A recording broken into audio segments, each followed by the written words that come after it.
नमस्कार, आप देखना शुरू कर चुके हैं द ललन टॉप। मेरा नाम है अविनाश और आज मेरे साथ मौजूद हैं विक्रम कोचर, जिन्हें आजकल हर कोई बुग्गू कहकर प्यार दे रहा है। विक्रम, स्वागत है आपका। बहुत बहुत धन्यवाद मुझे आप बुलाने के लिए। कैसा महसूस कर रहे हैं? डंकी को प्यार मिल रहा है, बुग्गू को प्यार मिल रहा है। जैसे मैंने बोला कि आपको मोस्टली लोग बुग्गू ही बोल रहे हैं सोशल मीडिया पे भी, क्या फीलिंग है? अच्छा लग रहा है, डंकी का डंका बजा हुआ है चारों तरफ। तो people are loving it and slowly धीरे धीरे करके प्यार बढ़ता जा रहा है लोगों का, तो काफ़ी अच्छा लग रहा है। मतलब ये सब तो वैसा है जो आपको, मुझे तो नहीं पता है कि क्या होता है, कैसे होता है, बट हाँ पीपल आर एंजॉइंग। लोग रिकग्नाइज कर रहे हैं, बहुत पुराने भूले बिसरे दोस्त, राह पे चलते पड़ोसी, इधर उधर लोग, जो भी मिल रहा है तारीफ कर रहा है, पहचान रहा है। तो मेरे ख्याल से ये टाइम है एंजॉय करने का, तो I am having a gala time. Perfect. कोई ऐसा कॉम्प्लीमेंट बोलते ना, ऐसे यार ये छप गया दिल पे, अभी तक का डंकी को लेके, बुग्गू को लेके बेस्ट कॉम्प्लीमेंट क्या मिला और किससे? किससे मुझे याद नहीं है, पर किसी ने मुझे बोला कि यार पहली बार हमने एक नॉन सरदार आदमी को एक सरदार का रोल सरदार से भी बेहतर करते हुए देखा। तो मेरे को लगा अरे यार ये क्या बोल दिया। और एक हनीत रेहान जी का फ़ोन आया था, उन्होंने एक कमेंट दिया कि बाकी सब तो ठीक है, पर तुमने वो जो बुढ़े का पकड़ा है वो बहुत अच्छा पकड़ा है। बिकॉज जनरली एक टेंडेंसी होती है कि आप कैरिकेचरिश में स्लिप कर सकते हो, बट वो बहुत ही फाइन लाइन है जो तुमने पकड़ के रखी, और वो देख के मुझे बहुत मज़ा आया। So these are two comments जो कि एकदम से याद हैं, छपे हैं।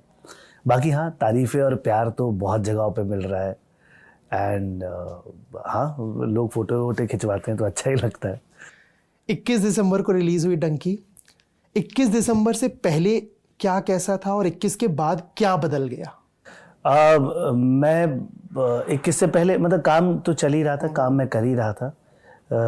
मैं थोड़ा सा काम करने वाला आदमी ही हूँ। मुझे लगता है कि एक ही तरीका है जीवन जीने का और सर्वाइव करने का, काम करते रहो और जो आपको आता है वो काम कीजिए। सो इससे पहले मैं सडनली जैसी डंकी आने वाली थी, मैंने सोचा कि ये टाइम है कि मैं थोड़ा सा सिनेमा से दूर जाके मैं वापस I will go back to my roots. तो मैंने थिएटर करना शुरू किया एंड 2 अलग नाटक थे जो मैंने चुने, और उनमें से एक तो मैंने उन लोगों के साथ थिएटर किया जहाँ से मैंने थिएटर स्टार्ट किया था, तो स्कूलिंग वही थी। तो सारे द प्लेयर्स करके एक सोसाइटी है, उसके लोग थे जो कि आए, और भी फिर बाहर के लोग और भी कलाकार जुड़े। तो वो नाटक करके, वो नाटक बहुत ही शिद्दत से बनाया हमने, बाकायदा 2-3 महीना लेके रोज। क्या नाम उनके नाटकों के? एवलांच नाम है उस नाटक का। सेरेंडिपिटी करके गोवा में फेस्टिवल हुआ था, तो वहाँ ये प्ले ओपन होना था एंड उस पर काफ़ी लग के और जम के काम हुआ। Very unlikely the kind of productions which we make in Bombay, the hardcore theatre जैसे कहते हैं, तो वो किया। तो मुझे बहुत अच्छा भी लगा, पर और वही चाह रहा था मैं कि इस समय go back to your roots, rekindle yourself, understand who you are, know who you are. So I went back to that and मुझे वो नाटक करने के मिला। फिल्म रिलीज हुई, मैं शो कर रहा था तब। 21-22 तारीख तक हम लोग के शो थे गोवा में तो 21 तारीख की रात को हम लोग शो करने के बाद सारे फिर फिल्म देखने भी गए थे। आपने हार्डकोर थिएटर का जिक्र किया है ना, तो जब हम स्टेज पे एक्टिंग कर रहे होते हैं और जब हम कैमरे के सामने एक्टिंग कर रहे होते हैं, दोनों में बतौर एक्टर क्या डिफरेंस फील करते हैं? Stage is more live and एक बारी जो हो गया there is no going back. So ये जो आफ्टर मैथ और आफ्टर थॉट्स होते हैं कि how is this going to look like, आप स्टेज पे नहीं रख सकते दिमाग में, बिकॉज जो हो रहा है वो हो रहा है और उसके साथ खेलते जाओ। That's why it's called play. So you play. Cinema में आप एक ऑफ कोर्स आप सीन का एक फीलिंग समझते हैं, सीन की छवि डायरेक्टर के दिमाग में होती है, तो वो सारी चीज़ें जो होती हैं वो कोलैबोरेट करके एक परफेक्ट सीन बनना चाहिए। सो उसमें you can go back and fourth but not much, because time है, और टाइम सिनेमा में टाइम चलता है तो पैसा चलता है। So it's an expensive medium there. So वहाँ पर जब आप परफॉर्म करते हो, so you try and achieve as much perfection as you can and keeping it candid, not that. So आप सिनेमा में परफेक्शन के आसपास ज़्यादा जाने की आप में कोशिश, जद्दोजहद, बिकॉज थिएटर जो है वो मान ले सिद्धांत पे काम करता है कि अगर मान लीजिए मैंने आपको बोल दिया कि यहाँ बढ़िया हवा चल रही है, इस पीपल के पेड़ के नीचे खड़े होके तो आनंद ही आ जाता है। और वहाँ पर अगर कोई घड़ा रखा हो जिसके अंदर ठंडा पानी हो तो वाह, ऐसा लगता है कि आपकी दोपहर जो है वो बड़ी अच्छी हो गई। ये सब जो मैंने आपको बोला, ये जब मैं स्टेज पे बोलूँगा आप मान लोगे। मैं तो अभी भी विजुअलाइज करने लगा था जो आप बोल रहे थे। हाँ, सो स्टेज का मैजिक ये है कि वो मैंने आपको मानने के लिए बोला, आपने मान लिया और आपको वो दिखने लगा और आपको वहीं दिखता रहेगा। सिनेमा में you can not do that. आपको सिनेमा में बिकॉज आपके पास लिबर्टी है कि आप वहाँ जा सकते हैं, वो चीज़ आप कर सकते हैं। So you have to be very, मतलब you have to go to that perfection. वो एक फोटो और पेंटिंग वाली कहानी जो है डिफरेंस, वो एक्टिंग में भी आ ही जाता है बिकॉज आप वो अचीव करने के लिए आपके पास टाइम सब कुछ है। टाइम है, आप जा सकते हैं, ट्रैवल कर सकते हैं and your audience is moving along with you because camera है। तो सिनेमा में ये फ़र्क आ जाता है। एंड समटाइम्स ये भी है कि ऑडियंस यहाँ पर मूव करती है ना, कैमरा यहाँ पहुँच गया, कभी कैमरा वहाँ पहुँच गया, तो उस हिसाब से हल्का सा आपको मॉड्यूलेट भी करना पड़ता है। So it's more of an execution of a planning in cinema, whereas in a theatre play it's a play, you perform, you then and there, it's more of being then and there and for a longer period of time. वो कड़ी से कड़ी जुड़ती जाएगी। यहाँ कड़ियाँ आप decide कर सकते हो, प्लान कर सकते हो। डंकी की मैं अगर बात करूं, क्योंकि अभी वही चर्चा में है, बहुत प्यार मिल रहा है आपको उसके लिए, डंकी मिली कैसे आपको? Thanks to Mukesh Chawda sir. वो काफ़ी समय से मुझे काफ़ी बड़े बड़े मेजर पार्ट्स के लिए ऑडिशन करते रहे। सो इसके लिए भी उन्होंने मुझे ऑडिशन भेजा एंड ऑफ कोर्स उन्हें भी ऑडिशन अच्छा लगा होगा तो उन्होंने बोला होगा कि ये मेरे रिकमेंडेड लोग हैं, आप इन्हें प्लीज़ चेकआउट कीजिए। एंड मेरे ख्याल से राजू सर ने भी बहुत ऑडिशंस देखे, दे गो thoroughly with that. So purely audition basis पे, and there were number of rounds of auditions which happened, जो कि auditions होते रहे।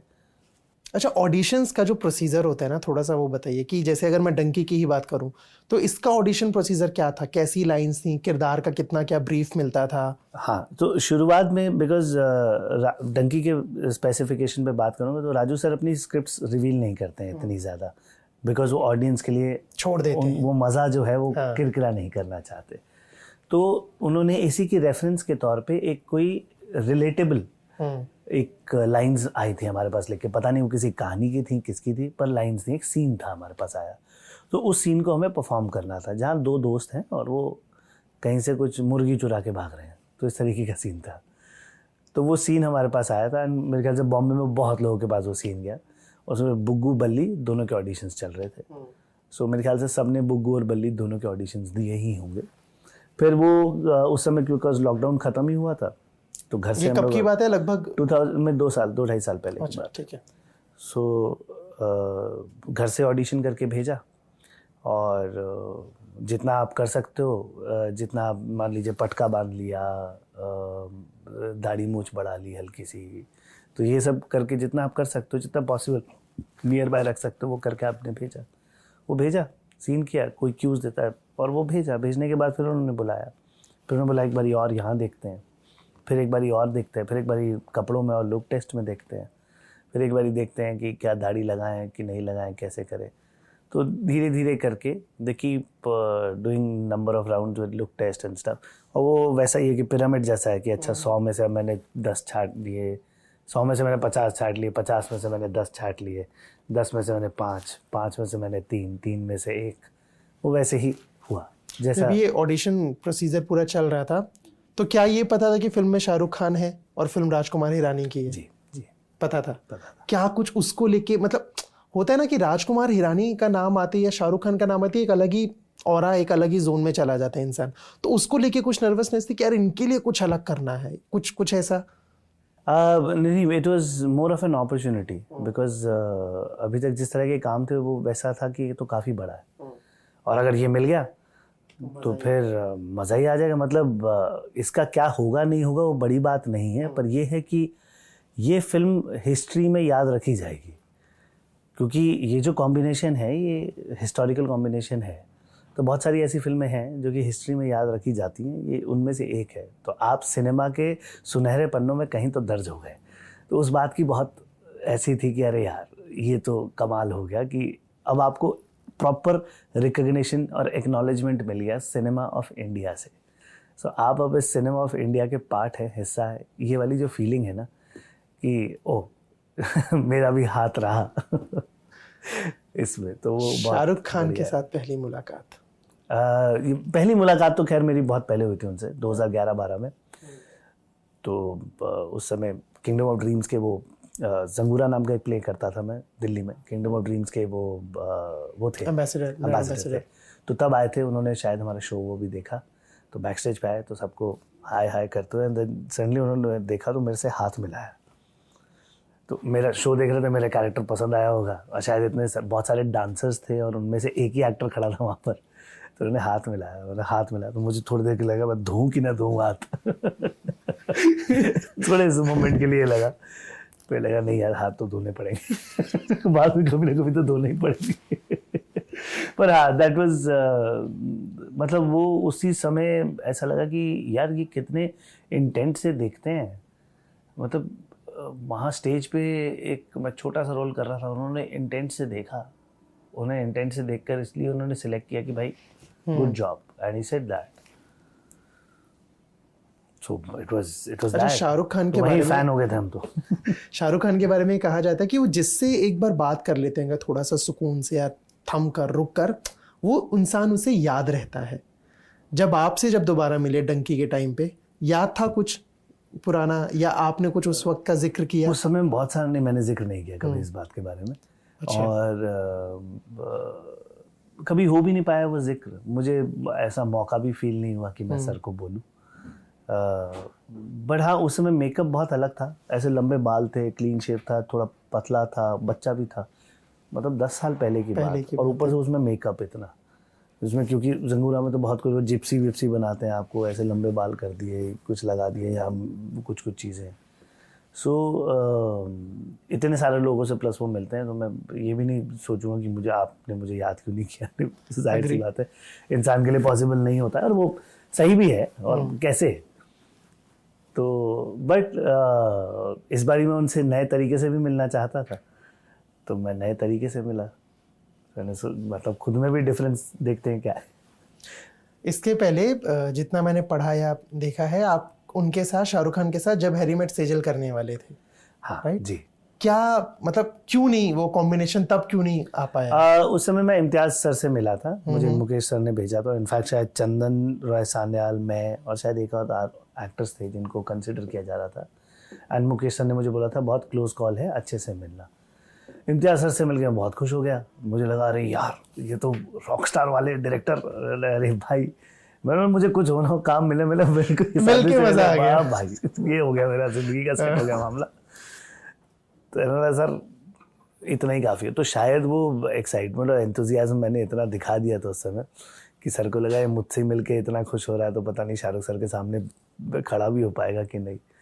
सो वो फिल्म जब मुझे मुकेश सर ने यही बोला कि तू नर्वस हो गया था क्या, बिकॉज शायद तुम्हारा कॉन्फिडेंस नहीं दिखा है कि तुम पता नहीं शाहरुख के साथ काम भी कर पाओगे कि नहीं, how that will you be able to stand. तो मुझे उस समय लगा रही यार कहीं वो मतलब ऐसा लगता है शायद वो फैन वाली फीलिंग भारी पड़ गई, क्योंकि इम्तियाज अली या शाहरुख खान, उनको देख के अंदर का एक फैन जाग जाता है, बिल्कुल जाता है ना। तो उस वजह से शायद कि अगर वो शायद फैन वाली फीलिंग उस समय दबा लेते तो वो शायद रोल मिल जाता, मे बी। बट मैं ये भी कहूँगा कि मे बी ये हो सकता है बात ही हो, और ultimately Chandan Roy Sanyal is a brilliant actor, amazing actor, right, and he is a dear friend also now.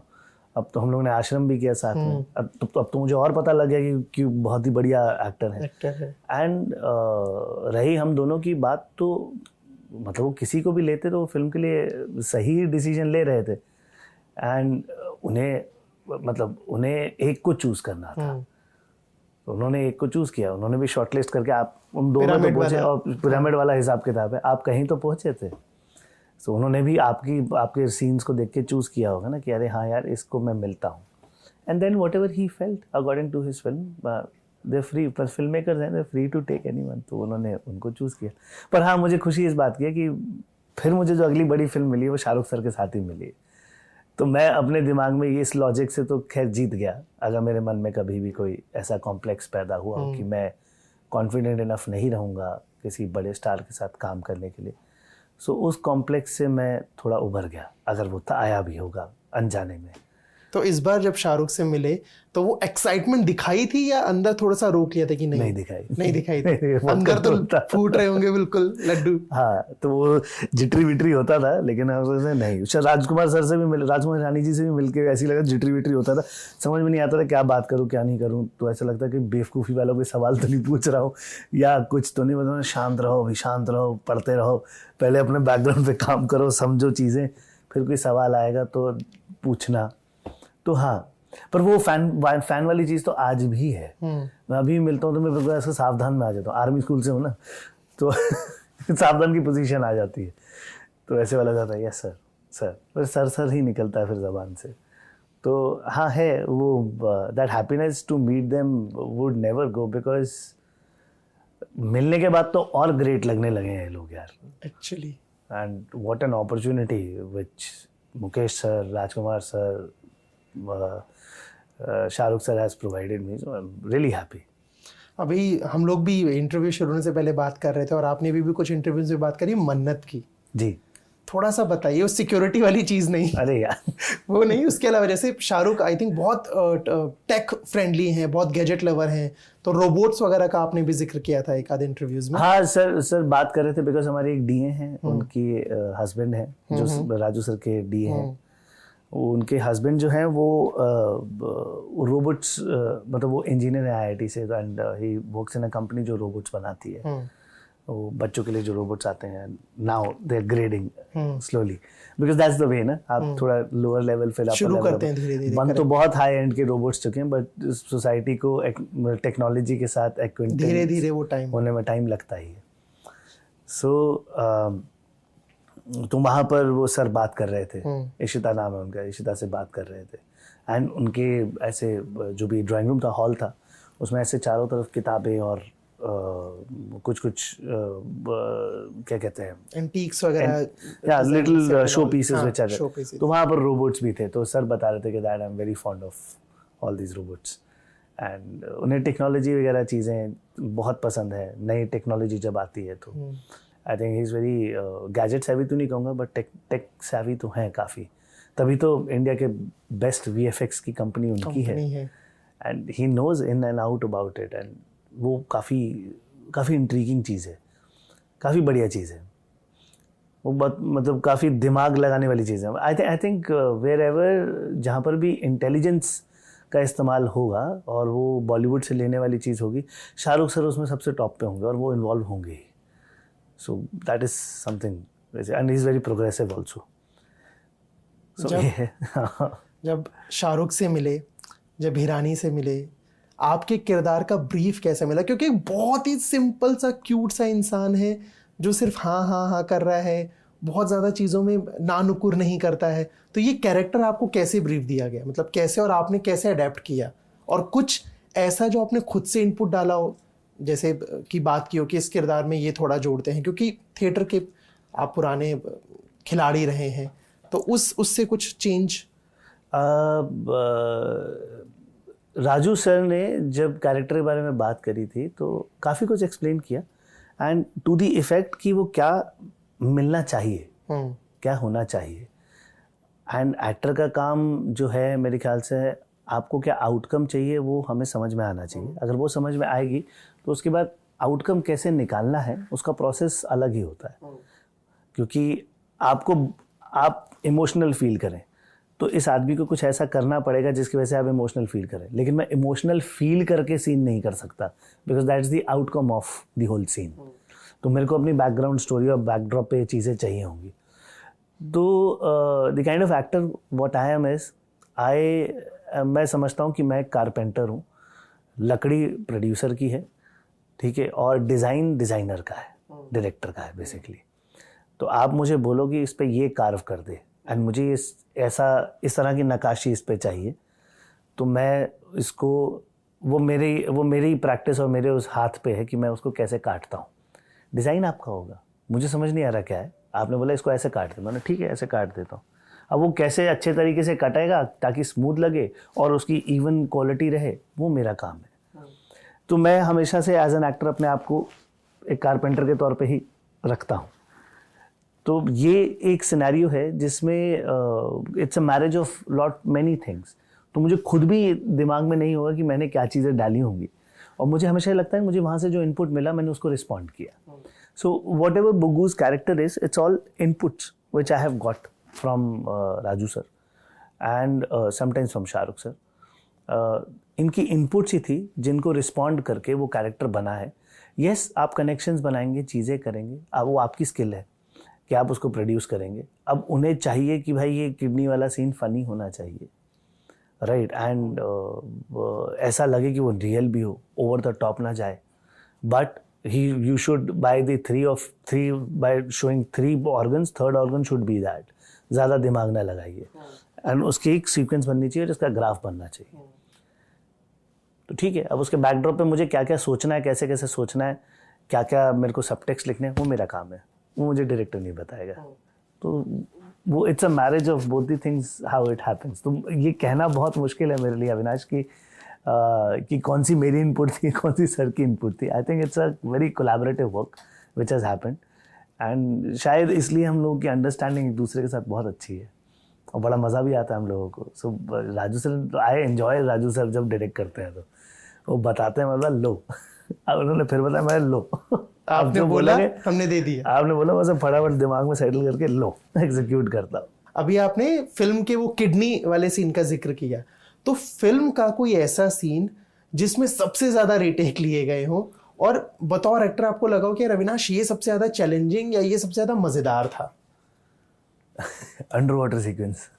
Okay, वो चैलेंजिंग तो बहुत था, बिकॉज उसके लिए पानी के अंदर रहकर सांस रोकना, एंड वो एक ही पाइप है ना, और हम लोग को मतलब मैंने तो कभी कैसे वो शैलो सी में जो डाइविंग करते हैं, क्या कहते हैं, स्नॉर्कलिंग करना, स्नॉर्कलिंग मैंने की नहीं कभी, ये पहली बारी थी। मैं स्विम ज़रूर करता था, स्विमर में अच्छा तैराक हूँ। सो स्नॉर्कलिंग में जनरली वो 1 फीट का पाइप रहता है, बट यहाँ पर थोड़ा सा इम्प्रोवाइज था मामला, रखा था, इसका 2 फीट का पाइप रखा था। तो ट्रेनर्स थे ऑफकोर्स, हमारे साथ सारी ट्रेनिंग हुई, सारे एहतियात बरते गए, सब कुछ अच्छे से, एंड लंग कैपेसिटी आपको बढ़ानी थी। उसमें सांस मुंह से ही लेनी है और मुंह से ही छोड़नी है, तो ये सब बड़े टेक्निकल मामले थे। एंड प्लस एक चीज़ कहते हैं नेगेटिव स्पेस। तो नेगेटिव स्पेस वो स्नॉर्कलिंग की जो पाइप होती है वो एरिया है। अब आप जब सांस ले रहे हैं वो खाली तो नहीं हो जाएगा ना, वैक्यूम तो नहीं हो सकता क्योंकि एयर तो रहेगी। तो सांस लेते हैं तो ऑक्सीजन आई, पर आपने जब छोड़ी तो वो जो नेगेटिव स्पेस है वो कार्बन डाइऑक्साइड से भर जाती है। हाँ। फिर आप जब दोबारा लेंगे तो पहले वो कार्बन डाइऑक्साइड जाएगी, फिर ऑक्सीजन आएगा। तो शरीर में ऑक्सीजन कम जाता है, तो आप लंग्स जो है और खींचते हो कि भाई और कितना है। तो हर बारी, वैसे स्नॉर्कलिंग में 1 फीट की पाइप होती है, पर जो हम कर रहे थे वो 2 फीट की पाइप, तो वो नेगेटिव स्पेस बढ़ गई।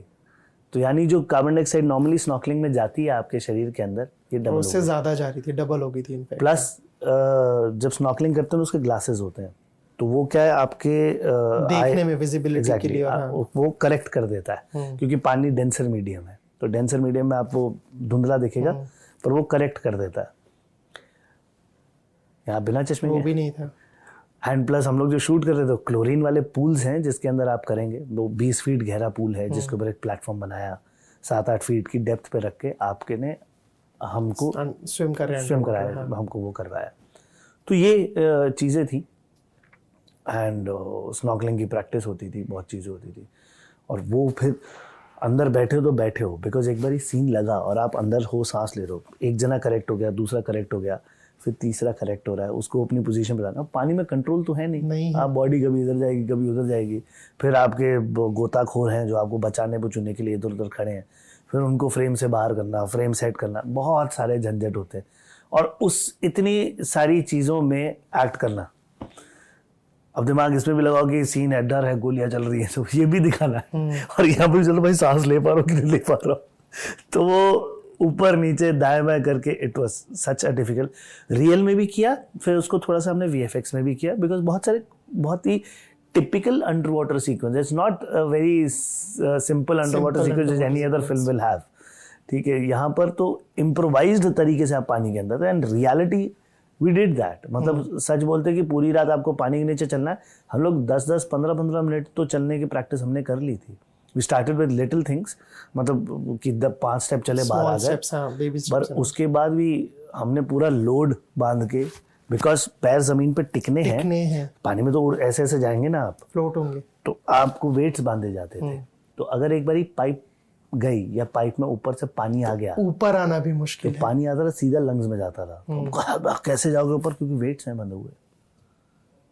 तो वो मतलब थे, जैसे ही वो होता था तो कोई पकड़ के आपको फटाफट, 2 लोग गोताखोर जो भी साथ में होते थे, stunt people, they used to pick you up, ऐसे take breath when you are feeling okay, तब नीचे लाना, फिर नीचे खींचा, तो वो छोड़ते थे, ढप करके आप नीचे गिर जाते थे, क्योंकि 40 50 किलो आपने बांधा हुआ है। तो ये सीक्वेंस लगभग शूट होने में कितना दिन लगा? आई थिंक ये शायद सबसे लंबा सीक्वेंस होगा जैसा आप बता रहे हैं। यस, बिकॉज इसका 2 दिन हमने VFX के लिए काम किया था, उससे पहले ट्रेनिंग इसकी चली थी करीबन 10-15 दिन अलग अलग पूल्स में, और उसके बाद फाइनली अंडर वाटर जो शूट हुआ था वो 2 दिन करीबन शूट हुआ, विच वॉज देयर एट, एक पूल है जहाँ पर नेवी वालों का पूल है, जहाँ पर सब ट्रेनिंग दी जाती है, so over there where all security, all safety and things are there, वहाँ पर ये शूट किया गया जनरली। ओके, आपका जितना अभी तक का सिनेमाई सफ़र रहा है वो देखा है, पढ़ा है, थोड़ा सा पर्सनल लाइफ के बारे में बताइए, अपने बारे में कुछ बताइए, कहाँ से शुरुआत हुई, सिनेमा का रुझान कहाँ से आया, कैसे वो घर से निकले, फिर कहाँ पहुँचे, फिर कहाँ, फिर कैसे बॉम्बे, थोड़ा सा ये सफ़र बताइए। होता चला गया, सच बोलूँ तो सिनेमा में आने का मेरा कोई ऐसा प्रेरोगेटिव नहीं था, मैंने कभी भी ये नहीं सोचा था कि मैं बड़े पर्दे पे देखूँगा अपने आप को। आज भी मेरा कोई ऐसा कुछ, मतलब वो जो एक्साइटमेंट होती है लोगों में, मैं कभी पैदा ही नहीं कर पाया अपने अंदर कि मुझे अपने आप को बड़े पर्दे पे देखना है। वो मैजिक होता है, मेरे को सुनने में अच्छा लगता है, सुन के मेरा भी मन करता है कि मैं ऐसा कुछ बोलूं, लेकिन अंदर से नहीं आता। बोल देता हूँ कभी कभार पर वो जो एक्चुअल फीलिंग ऑफ कि वाह मैंने अपने आप को 70 में, पर मुझे कभी वैसा फीलिंग नहीं आया। पर हाँ, मुझे शूट करते समय बड़ा किक मिलता है व्हेन आई, जब कैरेक्टर मिलता है और कैरेक्टर को मैं होल्ड करके उसे जब रियल लाइफ में ट्रांसलेट करता हूँ, तो मैं उसको रियल लाइफ में ट्रांसलेट करने के लिए मैं उसको लेकर उतर जाता हूँ रियल लाइफ में। तो वैसे ही लोगों से मिलता हूँ, उसी अंदाज में बात करता हूँ, on the feeling set of it, side of it, मुझे उसमें बड़ा किक मिलता है। So that's what I said, more of that's why I keep going to theatre also, because theatre में ये चीज़ें होती हैं काफ़ी, कि आप दर्शकों के बीच में कूदते हो चीज़ें लेकर। सो ये चीज़ें हैं। एंड क्या सवाल क्या था आपका? मैं पारिवारिक बैकग्राउंड, हाँ, कैसे क्या शुरुआत हुई? तो शुरुआत जब हुई थी एक फेलियर से, एंड उस फेलियर की वजह से it was really hard for me to get admission anywhere. Failure as in school में या क्लास का फेल वाला टाइप से ना? अच्छा, जो आई फ्लंक्ड माय फिजिक्स के एग्जाम्स। ओके, तो उसके बाद अब लगा कि भाई कहाँ एडमिशन होगा, कैसे होगा, साइंस स्टूडेंट था, एंड कंपार्टमेंट आ गई है, उसको रीटेस्ट होगा। तो फिर हाथ पाँव मारना शुरू किया, मेरी सिस्टर ने मुझे बताया। तो किरोड़ीमल कॉलेज में तब एक्स्ट्रा करिकुलर एक्टिविटीज़ के बेसिस पे एडमिशन होते थे, DU में अभी भी शायद होते हैं, तो मुझे वो मिला। और KMC में मेरा क्लिक किया, उनको मेरे मार्क्स से कुछ लेना देना नहीं था। उन्होंने सीधा बोला कि भाई ये करना है, बस पास हो जाना। बोला ठीक है, पास हो गए, और आप किरोड़ीमल कॉलेज में फिर नाटक की शुरुआत कर दी। वो नाटक करते करते वहाँ पर मैंने 3-4 साल, इनफैक्ट 1 साल ड्रॉप भी हुआ मेरा। तो 4 साल मैंने जम के थिएटर किया द प्लेयर्स नाम की सोसाइटी में, and I learned theatre, my basic theatre की techniques, about cinema, about films, about life, about perspectives of how you should respect other beings also, questioning patriarchy. So lot of things happen. मेरी काफ़ी schooling वहाँ पर हुई, समझ में आई चीज़ें। फिर वहाँ से सोचा कि अब तो थिएटर ही करना है, तो मैं NSD जाऊँगा, और NSD जाने का ही सोचा। पहले साल में NSD जाने का सोचा, पर उसके बाद फिर नहीं हुआ, तो मीडिया हाउसेस ज्वाइन किए, वहाँ पर एज एन AD काम किया। पहले गुस्ताखी माफ़ करके एक NDTV में शो आता था, तो वहाँ पपेट्री करता था। उसके बाद 6 महीने वहाँ पपेट्री करी थी, नया नया ही था। कि उसके बाद मैं BBC वर्ल्ड सर्विस ट्रस्ट का एक शो आता था, जासूस विजय, तो उसके पोस्ट प्रोडक्शन में घुसा, तो वहाँ AD बना। फिर वहाँ से मैं जाने वाला था कि एक ब्लू मैंगोज करके एक कंपनी है, वो डिस्कवरी का एक शो बनाते थे तब, ग्रेट इंडियन वेडिंग करके कुछ था। So I was suppose to do that, but उसी दौरान NSD सेकेंड अटेम्प्ट में कॉल आ गया और सिलेक्शन हो गया। सो आई वाज लाइक वाह, मतलब अब तो NSD जाना है भाई। यही तो सोचा था, मतलब सेकेंड ईयर मेरा इतना मन नहीं था, पर जब ये हो गया तो अब कैसे छोड़ दूँ जाऊँगा। तो फिर सब छोड़ छाड़ के NSD गया। NSD जाने के बाद काफ़ी सारी चीज़ें, NSD एक ऐसी जगह है जहाँ पर आपको बहुत अच्छे से ग्रिल किया जाता है, आपको तोड़ा जाता है। 14 मतलब सोते जागते आप 3 साल यही सोचते हो, you are not allowed to work anywhere else except just be there. It's a scholarship programme, सरकार आपका सारी चीज़ों का ध्यान दे रही है। सो थिएटर आपको तमीज़ से कराती है और मैं बहुत खुश था वहाँ पर। बट ऑफ कोर्स प्रैक्टिकल जिंदगी में monetary things also are very important. तो ज़िंदगी जीनी है, आपको गाड़ी चलानी है, खाना खाना है, शादी करनी है, और आपको मेडिकल एक्सपेंसेस उठाने हैं, चीज़ें बहुत सारी जिम्मेवारियां हैं। तो वो जब यहाँ आए तो ये सारी मतलब फिर धीरे धीरे NSD से बाहर निकल के समझ में आया कि यार पैसा ज़रूरी है। तो पैसे की वजह से मीडिया का इंट्रोडक्शन हुआ। फिर मीडिया में जब घुसे तो शुरुआत में बड़ा ऐसा रहता था कि यार थिएटर और फिल्म अलग अलग है। फिर मुझे लगा अरे क्या दिमाग में सोच के बैठा हूँ, दोनों डिफरेंट आर्ट फॉर्म्स हैं, दोनों कोएग्जिस्ट करते हैं, राइट। थिएटर अलग आर्ट फॉर्म है, फिल्म मेकिंग अलग आर्ट फॉर्म है। कंपैरिजन क्यों करना है किसी चीज़ में, और आर्ट में कंपैरिजन कैसा। तो वहाँ पर मैं थोड़ा ठंडा हो गया कि हाँ, now these are art forms, respect both, you logically fine, go head. ये है। बाकी फिर 3 साल पहले शादी हुई एंड छोटे मोटे अफेयर्स रहे। ज़िंदगी में यही होता है, प्यार होता है, कुछ समय तक चलता है, फिर समझ में आता है अरे अभी आपको और बड़ा होने की ज़रूरत है और समझ की ज़रूरत है। आप भी बड़े होते हैं, आपका साथी भी बड़ा होता है। पर हाँ, मैं 40 ईयर्स ओल्ड हूँ और मैंने 2.5 साल पहले शादी की है, 38 में शादी की। I think it was a right time to get married also. इसके बाद नहीं होती। सो एंड ये लव मैरिज ही है, लव कम अरेंज मैरिज है। And my wife is a cinematographer. मेरे बड़े भाई हैं, मेरे बड़े भाई जो हैं वो कॉर्पोरेट में काम करते हैं, बट उनका सपोर्ट काफ़ी रहा। जब मैं कॉलेज में भी थिएटर करने लगा तो उन्होंने ये सोचा कि भाई तुम करो। वो अपने टाइम में कभी मॉडलिंग किया करते थे, फिर उन्होंने कॉर्पोरेट जॉब पकड़ लिया। तब MNCs आई थी देश में, सो GE कैपिटल वगैरह सब कंपनियाँ होती थी। So he started at that point of time and उनको लगा कि हाँ ये चीज़ ये सही करता है, तो उन्होंने काफ़ी सपोर्ट किया। घर वालों ने भी सपोर्ट किया। शुरुआत में थोड़ा सा लगा लोगों की क्या कर रहा है, पर सपोर्ट किया। भैया भी मुझे दे देते थे कि हाँ 6 महीने के अंदर अगर तू कोई अपने बलबूते पे जॉब नहीं लाया तो फिर नहीं, उसके बाद हम ले लेंगे कमान अपने हाथ में। तो वो टारगेट जो उन्होंने रखे बार बार उस पर आप काम करके अचीव करते गए। So yes, things were moving fine. But हाँ, अब मेरी एक आर्टिस्टिक जर्नी शुरू हो गई है जो कि थोड़ी अलग है बाकी दुनिया से, ये सबको पता है। एंड लॉजिक्स आर्टिस्ट की दुनिया के थोड़े अलग फंक्शन होते हैं। काफ़ी ओपन का कहने का मतलब है काफ़ी क्या कहेंगे, काफ़ी डेमोक्रेटिक है, काफ़ी सारी। बिकॉज इस फील्ड की बेस्ट चीज़ ये है कि आपकी इमोशंस की कदर भी काफ़ी की जाती है। तो acceptance of being a kind of person. And ज़रूरी नहीं है कि आप सोसाइटल जो प्रेशर्स हैं उनको गिवन करके आप जीवन जिए। आप एक थर्ड पर्सपेक्टिव आपको मिल जाता है लाइफ में देखने का, जहाँ आप भेदभाव जो है वो ख़त्म करते हैं। तो वो एक ये दुनिया में ये चीज़ जो है वो बहुत ही बढ़िया है, जो मुझे लगता है कि आम तौर पे आसानी से नहीं मिलती। हाँ, क्योंकि हम यहाँ पर बार बार जो है नई नई कहानियों के माध्यम से यही बात करते रहते हैं कि सोसाइटी में क्या चल रहा है और अब क्या होना चाहिए। तो रिफ्लेक्शन ऑफ सोसाइटी है ना, तो आप उसमें कभी कभार खुद का प्रतिबिंब भी देख लेते हो। आपको पता लग जाता है अरे यार ये तो मैं था, या मेरे अंदर ये गलतियां हैं कि ओ ये भेदभाव मैं वहाँ कर रहा हूँ। कभी किसी को छोटा इंसान तो हम बोलते हैं अरे यार तू यार कितना क्यूट सा है, तो हमें समझ नहीं आता है बॉडी शेमिंग है। Agree. उस इंसान को तो लग सकता है ना कि अरे यार ये तो छोटा सा है।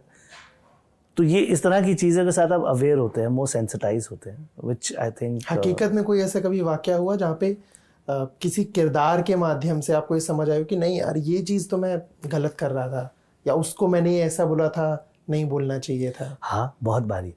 बिकॉज आप ग्रो करते हो ज़िंदगी में, कभी कभी आपका बहुत करीबी दोस्त जो होता है, आप उन्होंने और ये है, ये है, और ये मेरा सबसे अच्छा दोस्त है, ये मेरा ना ऐसे ही है, इसका जब बुला आ जाता है, तो आपने मजाक में उसको बोल दिया, उसने बोला यार तू मेरी वैल्यू नहीं रखता है क्या, जब बुलाव आ जाता है, या मेरे पे हमेशा मजाक कर रहा है, ये यार ये बड़ा ऐसा ही है यार, ऐसी खड़ा दे, मेरा तो आपके सबसे दिल के अजीज होता है। बट आप जनरली दिल के अजीज आदमी को इतना टेकन फॉर ग्रांटेड ले लेते हो कि आप उसके बारे में सोचते नहीं हो, उसके इमोशन के बारे में सोचते नहीं हो। आप बोलते जो मैं सोच रहा हूँ वही तो तू सोच रहा है, ठीक है, अरे एक गधा है, वो गधा है, उसको कैसे लग रहा है आप कभी सोचते नहीं हो। तो ये चीज़ें जो हैं उसके बारे में काफ़ी सेंसिटाइज फील होता है।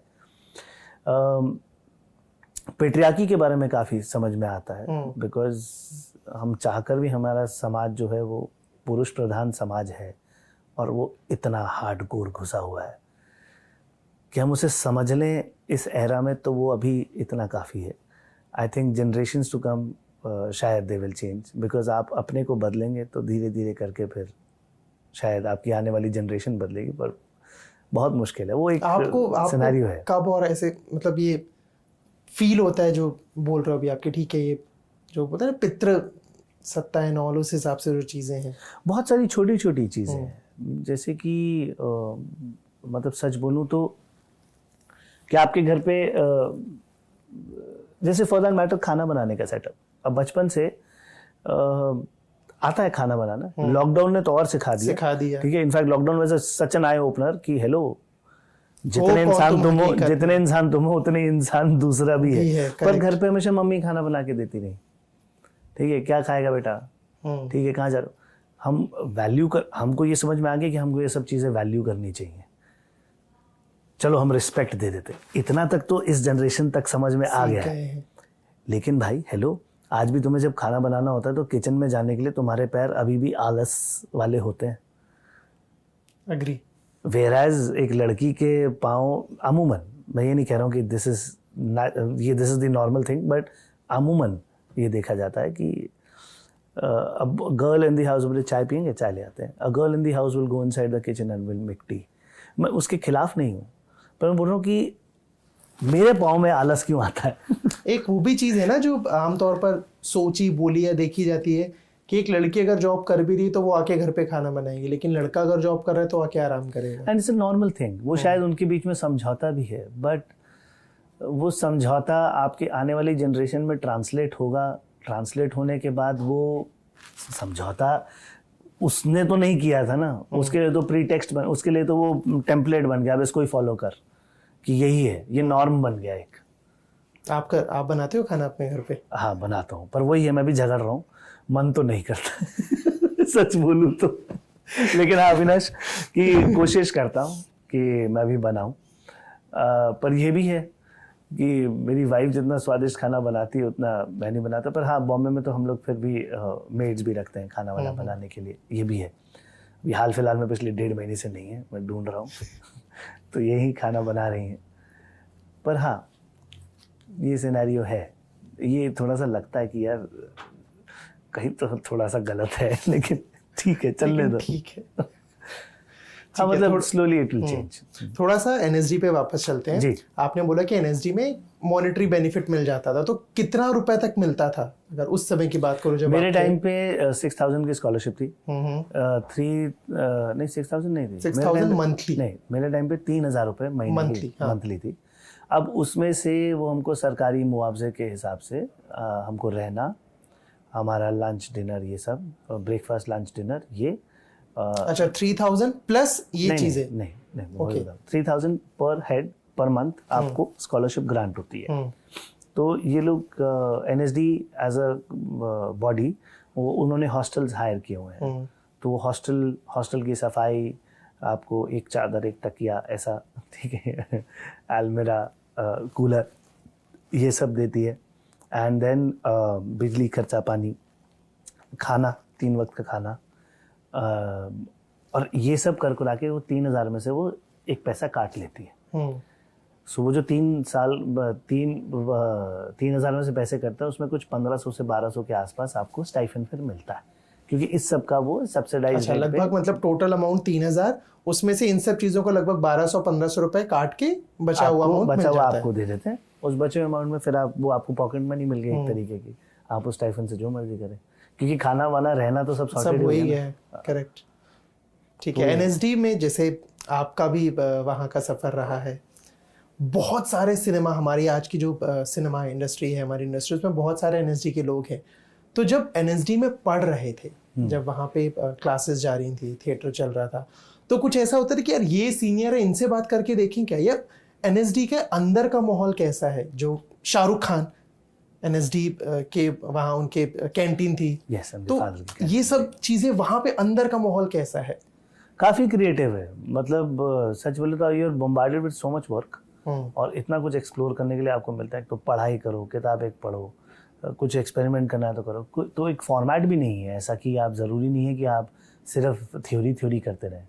प्रैक्टिकल, वो स्कूल पूरा प्रैक्टिस पे बेस्ड है। Acting is a art of practice also, तो वो उस पर बहुत फोकस करते हैं। और बहुत कुछ मतलब जो करना है आप उसके प्रोजेक्ट को बताइए, क्यों करना है, क्या करना है, किस लिए कर रहे हैं, क्या बनाने की कोशिश कर रहे हैं, जाइए प्रोजेक्ट पास करवाइए, वो आपको देखेंगे, आपके टीचर्स, आपके मेंटर्स होंगे आपके साथ, and you start experimenting with that. And classes पे क्लासेस, लाइक सुबह 7 से 8 आपकी फिजिकल क्लासेस होती हैं, which would include movement, yoga, Kathakali, Koodiyattam, बहुत सारे आर्ट फॉर्म्स हैं जो कि समय दर समय चेंज होते रहते हैं। ये आपकी सुबह 7 से 8 चलता है, 8 से 9 आपका ब्रेकफास्ट होता है, 9 से ऑनवर्ड्स 1 बजे तक आपकी क्लासेस चलती हैं, जैसे आपको क्लासिकल एंड ड्रामा, या फिर डिपेंड करता है हर साल में, जिसमें आपको थ्योरी क्लासेस चलती हैं, आपकी प्रैक्टिकल क्लासेस चलती हैं, फिर 1 से 2 आपका लंच होता है, फिर 2 से ऑनवर्ड्स फिर आपकी क्लासेस होती हैं 6 बजे तक, फिर 6 बजे तक होती हैं, 6 बजे आपको छोड़ दिया जाता है, मतलब 6 बजे की कभी एक्सटेंड हो जाती हैं क्लासेस, गो टू 6, 7, 7 बजे भी चली जाती है, 8 बजे भी चली जाती है। 8 बजे के आसपास आपका डिनर का टाइम होता है, आप वहाँ डिनर करते हैं। डिनर करने के बाद फिर किसी को कुछ और एक्सपेरिमेंटल और कुछ होमवर्क है और ये सब चीज़ें हैं, रिसर्च है, तो वो सब चलता रहता है। So this is the practice of every day. और संडे वनडे कुछ नहीं होता हम लोगों के लिए, हम संडे में अब you execute your own projects, तो we hardly get to know what is happening around in the world. हम लोग तो ये कहते थे एनएसडी में रहते हुए कि हमें ऐसा लग रहा है कि हम किसी डिफरेंट प्लैनेट में, या एक छोटा सा गांव है जो कि शहर के बीचों बीच बसा दिया गया है, और हमें कुछ नहीं पता, ना न्यूज़पेपर पढ़ने की सुविधा, ना ये। ऑफ कोर्स चाहते हो इंटरनेट पे आप काफ़ी सारी चीज़ें देखते हो, but all the facilities are provided there to the students, and there are मुट्ठी भर तो स्टूडेंट्स हैं। अब तो खैर मेरे ख्याल से 26 सीटें हो गई हैं पर ईयर, पर फिर भी 3 साल में कितना हो गया, 60 जमा 6 3 18 78 लोग, 80 लोग एट द मैक्स। तो इतने तो मुट्ठी भर तो स्टूडेंट्स हैं। जब एनएसडी से बाहर आए, कोर्स खत्म हुआ, वहाँ की पढ़ाई पूरी हुई, बॉम्बे, कुछ ऐसा था कि यार ये तो मेरे दिमागी जाले थे जो मैं सोच रहा था सिनेमा के बारे में या बॉम्बे के बारे में, या वैसा ही था जैसे सोचा था? नहीं, बहुत डिफरेंट था। मुझे लगा था बॉम्बे होगा शहर, क्योंकि दिल्ली सुंदर शहर है, काफ़ी खूबसूरत शहर है, मतलब बॉम्बे तो महानगर है ना, तो ये तो पता नहीं क्या खूबसूरत था, न्यूयॉर्क जैसा इमेजिन करते थे हम तो दिमाग में। यहाँ आके देखा तो हमें लगा अबे ये महानगर इसलिए कहते हैं क्योंकि सारे नगरों का मिक्सचर है। यहाँ आपको एमपी, यूपी, बिहार, तमिलनाडु सब मिल जाएगा एक ही जगह पे, और सब ऐसे छोटे छोटे पॉकेट्स में खिचड़ी पकी हुई है।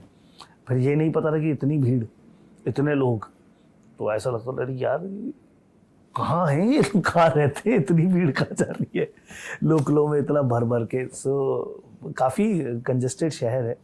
डर भी लगा क्योंकि बॉम्बे में आप किसी को जानते नहीं और लोग इतने सारे हैं, और आप किसी से बात नहीं कर पा रहे हैं, आपका पड़ोसी तक आपको नहीं जानता।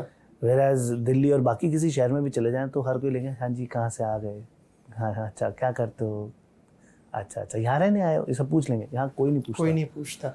सो वो बर्नार्ड शॉ की एक लाइन याद आ जाती है, उन्होंने किसी नॉवल में कहा था कि जब किसी एक शिप को आप बहुत सारे लोगों से भर दो तो क्या होगा, अगर वो शिप कहीं फंस जाए और उसमें सिर्फ लोग भर दो, तो उन्होंने बोला था कि people will die of their loneliness, तो अकेलेपन से मर जाएंगे।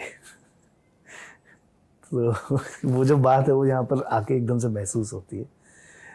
तो not in negative terms but हाँ सब बिजी हैं कहीं सब ना बिजी कहीं हैं अपने और आप आपको में। फिर अपनी स्पेस और अपनी फ्रीडम की बात समझ में आती है that indulge in yourself more over here and वो अच्छी चीज़ भी है एज एन आर्टिस्ट तो काफ़ी बढ़िया चीज़ है सॉलिट्यूड चाहिए होता है अपने आप को समझना चाहिए होता है तो काफ़ी नॉर्मलाइज कर देता है शहर हर चीज़ को जैसे ये प्रैक्टिकल बहुत बनाता है आपको बता देता है बेटा 4 दिन की चांदनी इसके बाद सब नॉर्मल हो जाएगा कब ऐसे और कब ऐसे हो जाए कोई भरोसा नहीं। हाँ सो इट्स कि अभी आपको कुछ मिला और the second moment you will be on the streets with the same person and you will be looking out for an auto stuck in the same traffic jam so it's same. Mumbai आए समझ आए कि यहाँ पे तो अकेलापन है जो भी हम लोग बात कर रहे थे ये सारी चीज़ें सब बिजी हैं।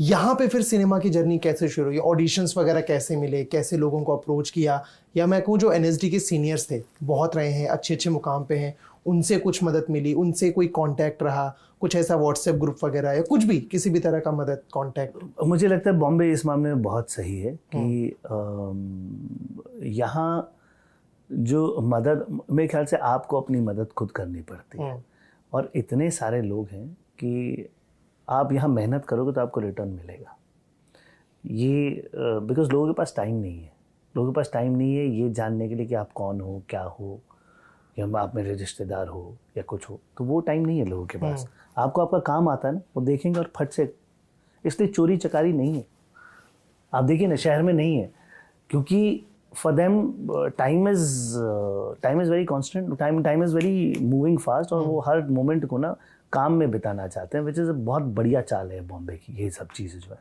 किसी से हेरा फेरी 4 गोलीबाजी करना नहीं people are very straight and cut मतलब they come to the point very fast ज़्यादा कुछ ऐसा आपको हिलाएंगे नहीं if they will stall they will have their own benefits they will have their own logics कि अगर आपको स्टॉल करना है तो उसका पीछे लॉजिक होगा कि हाँ भाई मुझे थोड़ा टाइम बाय करना है because there are certain things which have to fall in place पर बहुत ही स्ट्रेट फॉरवर्ड मामला है उस चीज़ के लिए उस चीज़ के हिसाब से which I love the most about Bombay कि हर चीज़ इतनी नॉर्मल और स्ट्रेट फॉरवर्ड है कि वो आपको कभी कभार बुरी भी लगती है कि भाई इतनी कड़क क्यों सीधे इतना मतलब इतना सपाट वो आपको इट हिट्स यू ऑल्सो ना क्योंकि आदत नहीं है ना उस सब चीज़ों की हमें थोड़ा सा शहद में लपेट के देने की एग्जैक्ट क्योंकि बाकी शहरों में हमने सीखा दिल्ली में तो हमने बहुत सीखा है बात ठीक है कोई भी चीज़ सीधी तो करनी नहीं है मतलब वो सब टेढ़ा ही जाता है यार तो और ये भी इसलिए कहते हैं कि जो इंसान दिल्ली में सर्वाइव करेगा वो कहीं पे भी सर्वाइव कर जाएगा because it's an out of it so उस लिहाज से इस बॉम्बे में शुरू में आके हल्का सा चैलेंज फील हुआ क्योंकि हमको लगा यार तू बात ही नहीं करता कोई पूछता ही नहीं है ऐसे कैसे एंड जहाँ तक रही मदद की बात तो हाँ अंदाज़ा मिलता था शहर कैसा है पर मुझे नहीं लगता कि जब शहर इतना कट टू कट काम करता है इतना प्रैक्टिकल काम करता है तो कोई किसी की मदद कर सकता है सिवाय आपके अपने खुद के आप उसके काम के होगे तो वो आपको ले लेगा सो आप यूज़फुल बनो कभी कभार ये भी लगता है ना लोगों को यार मेरा इस्तेमाल कर लिया तो मेरे भाई ने मुझे एक बात बताई थी कि तुम्हें लगता है कि that you got used you got underpaid and you got used तो मैंने बोला हाँ तो अरे भाई यूज्ड भी वही चीज़ होगी ना विच इज़ यूजफुल काम की है तो मैंने बोला यार ये बात तो सही है एंड वहाँ से एक बात क्लिक करी कि यार you have to be useful for people you will get used 1 time 2 time उसके बाद ऑटोमेटिकली दिस शहर इज़ नॉट सम शहर which will not give you your due देर करेगा पर ड्यू ज़रूर देगा ये तो ये तो मेहनत करने का शहर है एंड आप देखिए ना यहाँ पर घर जो है हमारे छोटे छोटे घर होते हैं तो काम करने के लिए आए बॉम्बे को रहने के लिए थोड़ा आता है काम करने के लिए आता है तो काम करने के लिए आए एंड काम से जिसको प्यार है उसको शहर से प्यार हो जाएगा।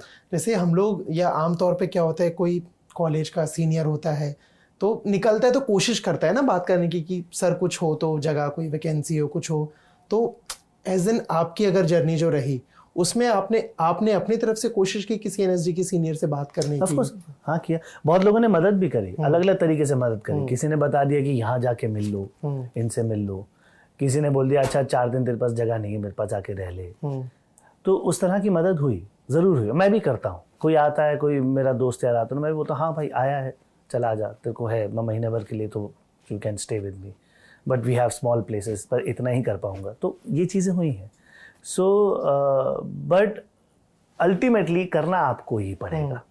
आपको एक आध चीज़ कोई हाथ में ला के दे देगा कि अरे मैं प्रोजेक्ट बना रहा था विक्रम, तो मैं सोच रहा था तुम आ जाओ, ठीक है, थोड़े पैसे भी मिल जाएंगे, सपोज ऐसा हो गया, फिर क्या, 1 महीने बाद 2 महीने बाद क्या, अब मैं उस इंसान के पीछे तो नहीं पड़ सकता ना, बिकॉज ही वुड, उसकी अपनी रिस्पॉन्सिबिलिटीज है, चीज़ें। सो फाइन, अंततः आपको ही करना पड़ता है। और आप अगर काम के होगे तो वो इंसान आपको बार बार काम के लिए बुलाता रहेगा। सो इसलिए know your job, if you know your job things will translate. इसलिए मैं लोगों को जब भी बॉम्बे आने की सोचते हैं मैं उनसे ये बोलता हूँ, प्लीज़ नो योर जॉब। मेरी एडवाइस रहती है लोगों से कि भाई तुम एक्टिंग करने आ रहे हो, समझ के आओ कि तुम किस लिए आ रहे हो, तुम्हें फेम चाहिए या तुम्हें एक्चुअली में एक्टिंग करनी है, फिर बात समझ लो। अगर एक्चुअली में करनी है तो मेरे दरवाजे खुले हैं, मैं तुम्हारी मदद भी कर पाऊंगा। फेम का मुझे नहीं पता भाई, because this is an outcome of what ever you do, ये उसके बाद अपने आप आता है, और जब आता है तो उसे बाहों से समेटो, मैं समेटो यही चल रहा है, राइट। और आज है फेम, तो आज है, कल नहीं है, बिकॉज समय बदलता है इतनी जल्दी। मूवी, करेक्ट, ये कहते हैं ना हर शुक्रवार को किस्मत लिखी जाती है और मिटाई जाती है वाली चीज। ठीक है, अभी फिलहाल जैसे शाहरुख के साथ आपकी चर्चा हो रही है क्योंकि डंकी है, इसके पहले आपने अजय देवगन के साथ काम किया है, शाहरुख खान के साथ, अक्षय कुमार के साथ काम किया है, बॉबी देओल के साथ काम किया है। इन लोगों के साथ वर्क एक्सपीरियंस कैसा रहा? क्या कुछ सीखने को मिला इनके बारे में? क्या कुछ ऐसा लगा कि ये जो मैं सोचता था ये वैसा ही है या ये वैसा नहीं है? ओवरऑल बेसिस पे सब के सब लोग जो मैंने देखे वो सब काफ़ी डिसिप्लिन थे। तो और जो मैंने पढ़ा था या कहीं सुना था, मैंने ये भी समझा कि यार इन सब को ना अपनी कहानी पता होती है जो उन्हें करनी है।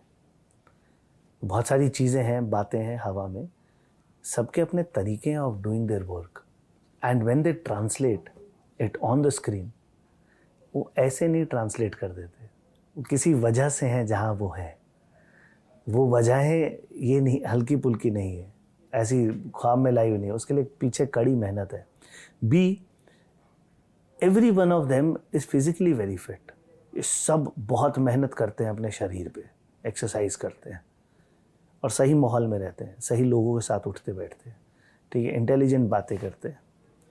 तो ये सब चीज़ें तो हैं जिस जो ये अपने लिए क्रिएट करते हैं, और ये बहुत बड़ी चीज़ है अपने आप में क्रिएट करना, अपने आप को इस तरह से इस माहौल में रखना। इतने साल तक तभी सस्टेन कर पाए हैं, नहीं तो it's not that easy to sustain here. But आप देखिए ना, हर रोज़ बॉम्बे में कितने लोग आते हैं, कितने आर्टिस्ट आते हैं। सो वो सब चीज़ें हैं जो मैंने मेरे ख्याल से हर आर्टिस्ट से सीखी कि भाई डिसिप्लिन एक तो बहुत ही बढ़िया चीज़ है, क्योंकि डिसिप्लिन अपने लिए काम नहीं करता है, बहुत और लोगों के लिए काम कर जाता है। सब स्केड्यूल हो जाते हैं, आपके हिसाब से चीज़ें मूव करना शुरू हो जाती है, और सब चीज़ की बचत है। एंड नोइंग योर जॉब, आप जो करने जा रहे हो वो इन एंड आउट पूरी प्रिपरेशन होती है। सो वो लिमिटेड टाइम पीरियड, वो जो टाइम है उसकी वैल्यू हो पाती है। That's what. ये तो चलिए कहीं ना कहीं जो आपने बताया कि कॉमन चीज़ होंगी इन चारों में, या जो भी बड़े ए लिस्टर एक्टर्स हैं। अगर मैं इन चारों की ही बात करूं, अक्षय, बॉबी, अजय एंड शाहरुख, आपके मुताबिक ऐसा क्या है, क्योंकि आपने काम किया है, आप उनको सिर्फ एक्टर बतौर नहीं जानते हो, एज ए पर्सन भी जानते हो, ऐसा क्या है जो इन चारों को एक दूसरे से अलग बनाता है? अजय सर के साथ तो मैंने खैर सिर्फ एक ऐड किया था, तो मैं उनके बारे में तो खैर नहीं जानता ज़्यादा। ओके।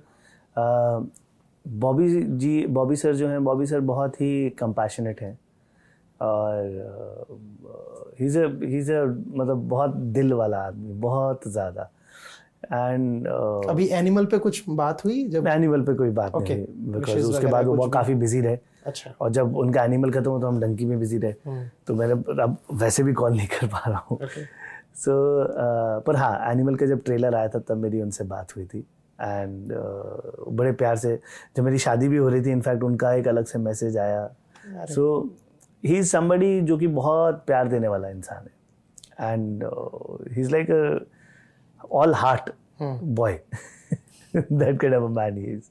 उनको हमेशा रहता है कि यार तुम लोग आओ ना, मेरे साथ बैठो, इनका हमेशा ही रहता है बॉबी सर का। सो ये तो बॉबी सर हो गए। दूसरे Akshay sir is very witty, on point, very discipline. So Akshay sir के साथ बहुत कट टू कट ही रहा जब भी मैं सेट पे ही मिला, एंड बट वो बहुत विटी थे, बहुत ज़्यादा विटी थे, उनके सामने जाने से थोड़ा डर भी लगता है कि यार अभी कुछ ऐसा बोल देंगे जिससे सडनली आपकी बेइज्जती हो जाएगी। तो आप बहुत कुछ ऐसा हुआ एहतियात में सेट रहते पे? हो। नहीं, अक्षय प्रैंक भी बहुत करते हैं प्रैंक मोस्टली। करते हैं। कुछ ऐसा कोई शूटिंग सेट पे प्रैंक वगैरह जो आपको याद हो, आपके साथ या किसी और के साथ किया? नहीं, वो सीन में करते हैं ना, बहुत कुछ सीन में ही कर देते हैं। मैं उसमें एक सीन में हंसता हूँ कि पाजी ये ऐसे कर कर, उसमें फिर मैं हंसता हूँ तो मेरे को देख के मेरी तरह ही हंसने लग गए। मैंने यार ये क्यों कर रहे हैं, और वो सीन में कि वो गुलाब सिंह, मैंने बोला हाँ पाजी सही कह रहा था, हाँ सही कह रहा। मैंने यार क्या कर रहे हैं। तो अक्षय सर बहुत विटी है, उनको मजे लेने में बड़े मजे आते हैं एंड गुड फन, उनके साथ बड़ा मजा आता है। इनफैक्ट मैंने उनके साथ एक बार ऐड किया था पहले, तो उसके बाद मैं केसरी में आया तो मैंने उनसे बोला अक्षय सर मैं आपको याद है मैंने आपके साथ ऐड किया था? तो बोला कौन सा ऐड किया था?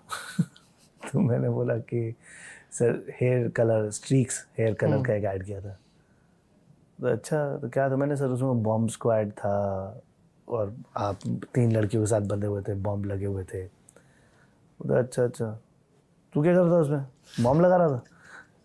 मैं नहीं, मैं था जिसने वो वायर काटता हूँ जो होता है बॉम्ब स्क्वाड में था। अच्छा वो तू था?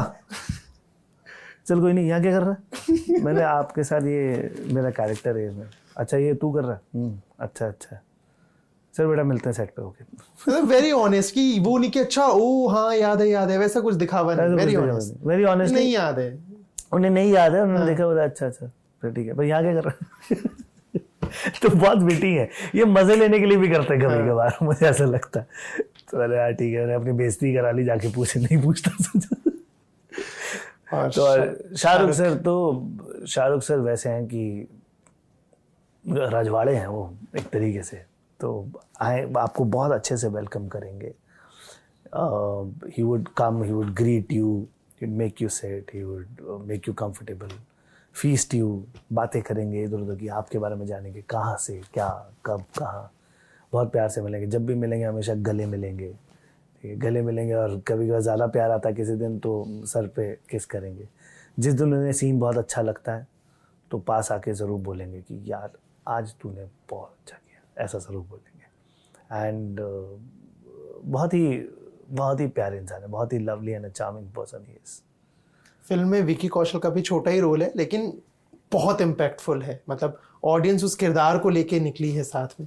विकी के साथ कैसी क्या ट्यूनिंग रही? विकी बाजी तो प्रॉपर पंजाबी मुंडा टाइप्स विकी है या?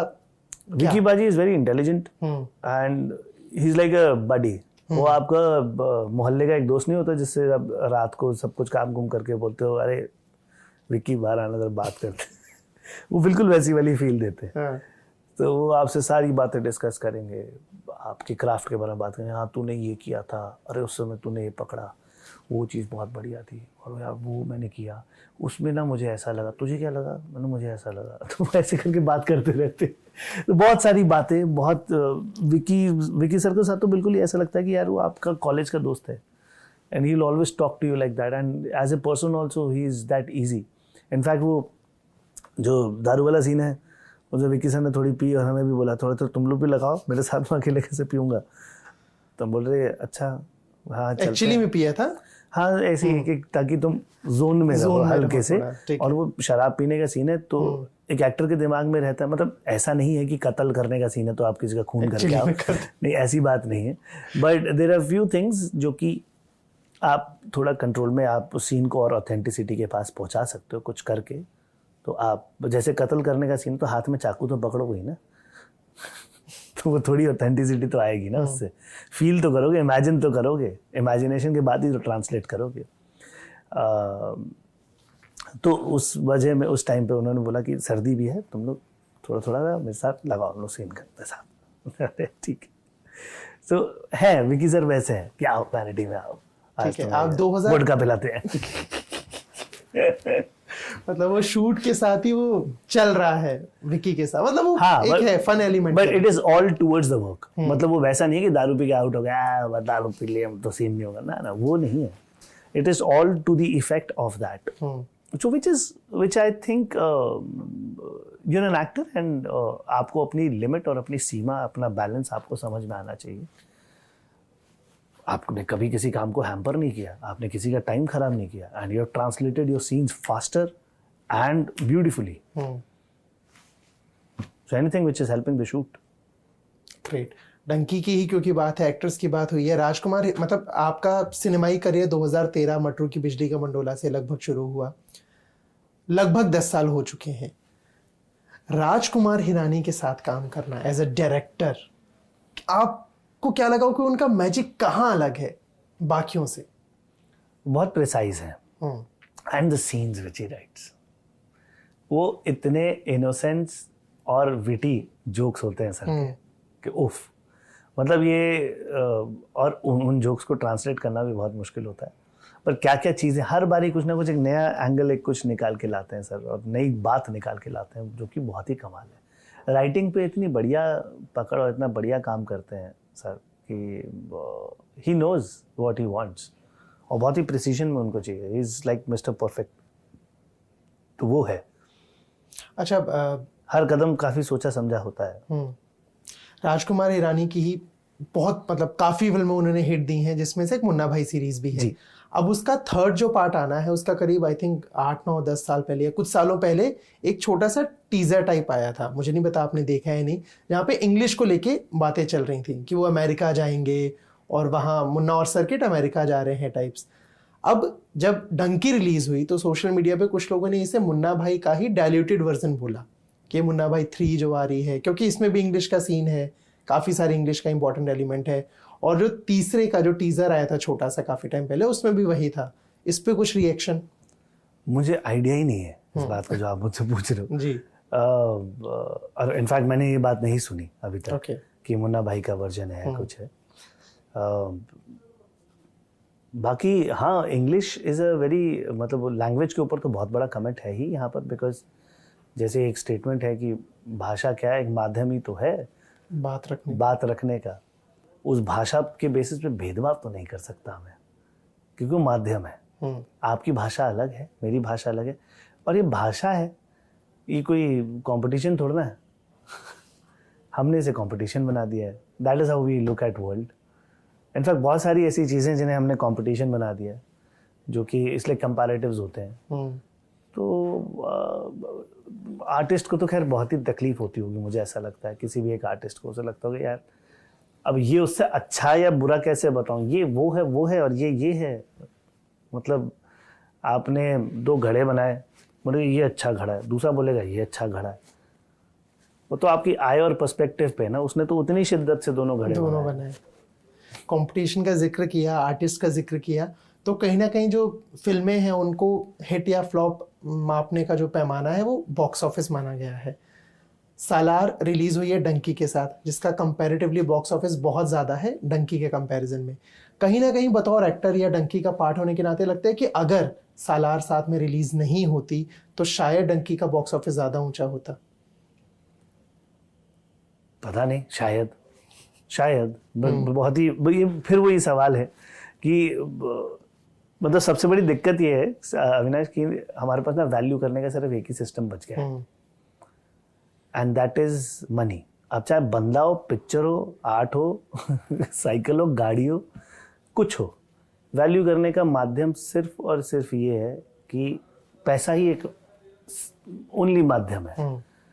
किसी इंसान के बारे में भी जानना चाहिए, वो आर्टिस्ट कैसा है, उसकी नेटवर्थ कितनी है, वो इंजीनियर कैसा है, उसकी नेटवर्थ कितनी है. अच्छा ये कौन सी गाड़ी ले लूं, उसका पैसा कितना है, इसका पैसा कितना की आ रही है. Whereas I am not deciding on the factors कि मेरे हाथ और मेरे चीज़ों पे क्या कंफर्टेबल है. So जैसे मेरे पास थार है और मुझे लगता है कि यार इससे बेहतर कार हो नहीं सकती. मेरा एक दोस्त है, बोलता है थार बम्पी है, जीप बेटर है, राइट. मैंने बोला यार मुझे नो टैंक जैसी लगती है, that's my feeling, and it's not about money. It's about how you feel about the exactly. product. Correct. So it is, वो जो बातें हैं कि बट क्या करोगे, आपको वैल्यू ऐसे क्या. अच्छा अब कभी कभी मेरे से भी पूछ लेते हैं, मेरे मतलब आसपास दोस्त यार भाई बंधु कुछ कभी कभी ये पूछ लेते हैं कि अच्छा उसको कितने पैसे मिलते हैं, तुझे कितने पैसे मिलते हैं, अच्छा तो वो बड़ा आर्टिस्ट हो गया. ये कैसे कंपेयर कर सकते हो आप. और आर्ट तो आर्ट है. या फिर किरदार की लिमिट कितनी है, अच्छा तेरा सीन ज़्यादा उसका सीन कम है तो तू बड़ा आर्टिस्ट हो। ऐसा नहीं होता, ऐसा नहीं होता, मतलब ये ऐसा नहीं देखना चाहिए। सो ये जो कंपैरिजंस हैं, कंपैरेटिव्स हैं, और वो आपकी नेटवर्क्स, आपकी मतलब मॉनिटरी वाला जो सिस्टम है आपको वैल्यू करने का, तो वो उससे ना मैं थोड़ा सा मेरा वो है कि हेलो, हर इंसान अपना जजमेंट रखता है, भगवान ने एक बढ़िया सिस्टम फिट किया है, उसका माइंड, उसका दिल, सो ये उसकी रियलाइजेशन पे है। अब मैं ये कह के ख़त्म नहीं कर सकता आर्ग्यूमेंट कि हाँ डंकी अच्छी सलार से, ये कह के मैं आर्ग्यूमेंट कैसे ख़त्म कर दूँ? जिसको सलार अच्छी लग रही है उसके लिए मैं क्या बोलूँ भाई कि तुम बेवकूफ़ हो? नहीं ना, वो आपकी चॉइस है, आपका टेस्ट सिनेमा के लिए पसंद या लव टेस्ट जो भी। हाँ, exactly. So there are both the films which are coexisting. साथ में आने से डिवाइड होगा ऐसा नहीं है, बिकॉज देखने को जो दर्शक है वो दोनों देख सकता है ना। उसको अगर ये भी देख, अगर मैं कंफ्यूज होऊंगा तो मैं बोलूँगा चल इस वीकेंड ये देखता हूँ, अगले वीकेंड वो देख लूँगा, कि अगर मैं पैसे के हिसाब से भी देखता हूँ तो मैं उस हिसाब से डिवाइड कर लूँगा। फिल्म है ही, दोनों फिल्में 3 हफ्ते तक तो चली रही हैं आराम से। इस हफ्ते क्या आया? कुछ भी नहीं आया। ये हफ्ता भी आपके पास देखने के लिए। सो मुझे नहीं लगता कि इतना फ़र्क पड़ता personally, and stories would have been similar, सामने ही होती। वो एक कंपैरेटिव क्रिएट किया है। हाँ, number of halls, number of shows जो है वो ज़रूर अफेक्ट होता है, बट वो कितने समय तक होगा? The films are going to be there for a longer period of time. Both the films are very huge films and exhibitors are there. No other films are coming along. तो ये तो 3 हफ्ते run करने वाली films तो हैं ही। तो मुझे लगता है कि इसके टोटल ओवरऑल बिजनेस पे इतना फर्क पड़ेगा। वो अपने एक्चुअल फिगर्स लेके जाएगी, ये भी अपने एक्चुअल फिगर्स लेके जाएगी। सो वही है। अब एनिमल चली तो चली, अब उस समय अब एनिमल और सैम बहादुर के बीच में भी ऐसा हो रहा था। Correct. Whereas they both are very different films. अलग ही जॉनर है उनका तो, ठीक है। क्योंकि ये पूरी जो भी बातचीत हुई हमारी पैसे को लेके हुई, तो जैसे आपने भी बोला कि इसकी फीस, उसकी सैलरी, कि वो बड़ा एक्टर, ये छोटा एक्टर, सब पैसे के हिसाब से लोग तय करते हैं। कभी आपके साथ ऐसा हुआ कि आपके किसी रोल के लिए कोई फीस को लेके बात ना बनी हो तो आपने छोड़ दिया हो, या सैलरी या किसी भी एक्टर की फीस किस हिसाब से तय होती है, उसका क्या पैमाना है? ये सबका अपना सिस्टम है। आपका क्या है? जिसको जो लगे। मेरा ये सिस्टम है कि हाँ, हर बंदा ग्रोथ चाहता है, राइट? क्योंकि ग्रोथ किस तरह की ग्रोथ? कि मैं बेहतर घर में रहूँ, मेरे पास बेहतर फैसिलिटीज़ हों जीने के लिए, ठीक है। मेरे कल को मेरे घर पे माँ बाप आए तो उनके पास, उनको मैं अच्छे तरीके से यहाँ रख सकूँ, ठीक है। अच्छा खाऊँ पीऊँ, अच्छी सब्जियाँ आएँ, अच्छी दालें आएँ, गुड क्वालिटी स्टफ़। आप हर कोई इंसान एक क्वालिटी लाइफ जीना चाहता है, right? And quality has its own price tag to it. Barter system तो है नहीं, तो आप जिस चीज़ के लिए जैसा पे करोगे वो चीज़ आपको वैसी मिलेगी, और थोड़ी जैसे भी आप करते हो। So for that growth, and as I am expanding, today I got married, I have a wife, right? वो भी कमाती है, मैं भी कमाता हूँ, पर कल को हमारा बच्चा भी होगा, वो स्कूल जाएगा, एक्सपेंसेस बढ़ेंगे, एंड और भी है, वो अभी लोगों की एक्सपेक्टेशंस आपके साथ बढ़ती रहती हैं, रिश्तेदार भी बढ़ते हैं। जैसे जैसे आप धीरे धीरे करके थोड़ा थोड़ा सक्सेस के तौर पे, मतलब सक्सेसफुल उनकी नज़र में होने लगते हो, तो थोड़ी थोड़ी डिपेंडेंसी लोगों की आती भी है कि यार हमारा भी देख लेना, या आएगा तो इसको थोड़ा सा, तो आपको अपने आप को उतना capable enough and secure enough करना पड़ेगा, बिकॉज मनी कुछ नहीं तो एक सिक्योरिटी तो देता है कि कल को मेरे पास 2 हफ्ते या 2 साल इस शहर में टिकने के लिए मेरे पास पैसा है, तो एक सिक्योरिटी मिलती है, और आप चाहोगे कि यार जहाँ पर काम है वहाँ मैं टिकूँ, लंबा टिकूँ। सो क्या सवाल क्या था आपका? वो इधर उधर चले गए। फीस का, आपकी फीस तय होने का? हाँ, तो पैमाने एक तो ये होता है कि अगर मुझे रोल कोई बहुत ही अच्छा लग जाए तो वो तो मैं करूँगा ही करूँगा, बिल्कुल करूँगा। ऑफ कोर्स एक फीस है, नॉर्मल फीस है जो कि मैं चार्ज कर रहा था। अगर मैंने कुछ चार्ज किया और उस किसी प्रोजेक्ट की वजह से कुछ चीज़ अच्छी हुई है, थोड़े आपको भी समझ में आ रहा है, पॉपुलैरिटी बढ़ी है, सो आसपास अपने मैनेजर से, थोड़ा अपने दोस्तों से जो एडीज़ वेडीज़ हैं उनसे डिस्कस करके कि क्या सिनेरियो चल रहा है, तो उस हिसाब से क्या मैं फ़ीस ले सकता हूँ, तो हम लेते हैं। And also depends the kind of project which you are getting. हर प्रोजेक्ट बड़ा नहीं होगा, ट्रू, राइट। और हर प्रोजेक्ट 100 करोड़ का प्रोजेक्ट नहीं होगा, आपके पास 10 करोड़ वाले भी आएंगे, 20 करोड़ वाले भी आएंगे, 5 करोड़ वाले भी आएंगे, कहीं कोई ऐसे भी आएंगे यार इंडी फिल्म बना रहा हूँ, है नहीं कुछ भी, would you like to join. So मैं इसको बहुत ही आर्टिस्टिक पैमाने पे चीज़ों को रखता हूँ कि मुझे ये करना है, ये करना है, ये समझ में आ रहा है, ये समझ में आ रहा है, and I am interested in doing this.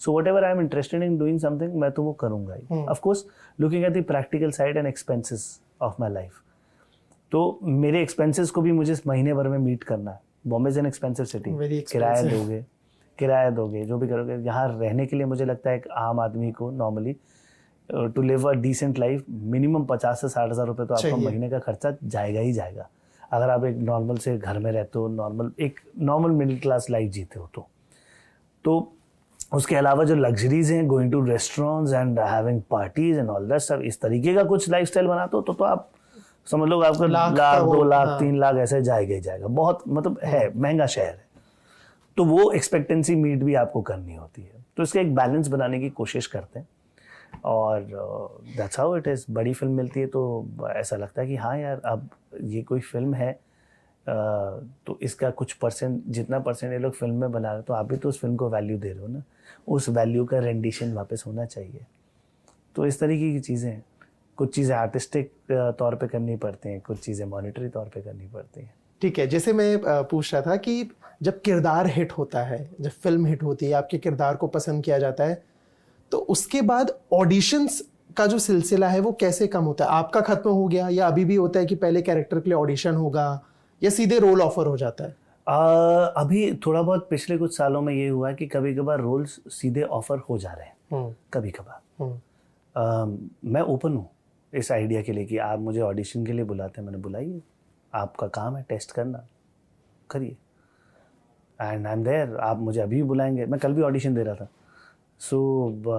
मुझे इस बात से फ़र्क नहीं पड़ता कि आप मुझे ऑडिशन के लिए आप क्यों बुलाते हैं, मैं तो बड़ा I am not in that zone. मैं ऑडिशन आप मुझे कभी बुलाएंगे मैं दूंगा, कभी भी दूंगा, वो मेरा काम है। और आप मुझे जज कर रहे हैं कि मुझे मेरा काम आता है कि नहीं आता है, तो ये आपका पूरा हक है, क्योंकि कल को आप पैसे भी तो देंगे उस काम के, है ना। तो मैं आपका काम देखना चाहता हूँ, तो ऑब्वियसली आपने काम किया वो भी देखूंगा, लेकिन उसके बाद मैं चाहता हूँ कि सर आप ये वाला काम एक बार ज़रा सैंपल दिखाएंगे, देख लो भाई क्या दिक्कत है, हम तो काम करने के लिए आए और हम अपने काम के बेसिस पे ही बन रहे हैं।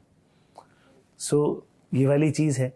हाँ, अब थोड़ा सा ये और चीज़ है कि ऑडिशंस भी हम लोग को थोड़ा ध्यान से देने पड़ते हैं, क्योंकि किसी चीज़ में आप सोच रहे हैं कि, क्योंकि हर एक्टर सारी चीज़ें तो नहीं कर सकता, और ये नहीं है कि उसे इमीडिएटली चीज़ें सब समझ में आ जाए, कोशिश करता है, पर उसे लगता है कि एक चीज़ है जो मैं नहीं कर पाऊँगा, तो अब ये ज़रूर कॉन्फिडेंस आ गया, मैं स्टेप डाउन करके बोलता हूँ कि ये मेरे लायक नहीं है, मैं नहीं कर पाऊँगा ये, and I am accepting it, I can not churn this way. So कोई ऐसा किरदार जहन में है जो आपने बोला कि यार ये मैं नहीं कर पाऊंगा और बाद में हिट हो गया हो, तो लगा कि यार कर लेना चाहिए था अविनाश? नहीं, बाद में हिट ज़रूर हुआ है, पर ऐसा कभी नहीं लगा। जब वो हिट हो गया तो लगा कि यार ये बेस्ट था जो ये कर सकता था। मैं वही बोल रहा हूँ ना, बहुत समय तक मैंने अपने दिमाग के साथ इस बात से लड़ाई करी है कि ये जो एजुकेशनल सिस्टम की वजह से या हमारे दुनिया की सिनेरियो की वजह से ये जो हम कंपटीशन की रेस में दौड़ते हैं, मैंने उसको थोड़ा रीज़न आउट करना शुरू किया, और बहुत साल लगे इस चीज़ को समझने के लिए, कि जानने के लिए, पहचानने के लिए। जान तो गए थे, पर पहचानने में बहुत समय लगा कि आर्ट में कंपटीशन नहीं होता है, आर्ट कभी भी कंपैरेटिव नहीं हो सकती है। वो आर्ट है क्योंकि वो इंडिविजुअली रहती है हमेशा। वो किसी की, आप वैन गॉग की पेंटिंग को गुस्ताव क्लिम्ट की पेंटिंग से कैसे कंपेयर कर सकते हो? वो दोनों डिफरेंट आर्ट्स हैं, भले ही सेम एरा में होंगी, पर कंपैरिजंस इस चीज़ पे हो सकते हैं कि डिफरेंसेस क्या थे। अच्छे और बुरे में कैसे कंपैरिजन कर सकते हो? वो तो आपका पर्सपेक्टिव है ना, कि आपको क्या अच्छा लगा। So it's a very wrong thing to compare कि who is the best actor in the film. Hello, सब अपने किरदार कर रहे थे, और ये किरदार कोई और करता तो वो उसके हिसाब से करता। तो बेस्ट एक्टर गुड एक्टर तो नहीं है ना, उसने अपने सीन्स जो उसे मिले उसने वो खूबसूरती से डिलीवर किए, इतना काफ़ी है। और यही है कि उसने जब क्राफ्ट किया तो मज़ा आया, उसने जब क्राफ्ट किया तो मज़ा आया। इतनी तो चीज़ है जो ये समझने में ही हमको बहुत टाइम लग जाता है। ये बिल्कुल वैसे वाला थॉट है, वो पेट्रियार्की से कैसे लड़ोगे, मैं अंदर ही अंदर लड़ रहा हूँ, वो देखते हैं क्या होता है। ठीक है विक्रम, आगे और क्या कुछ प्रोजेक्ट्स हैं आपके जहां हम आपको देख पाएंगे?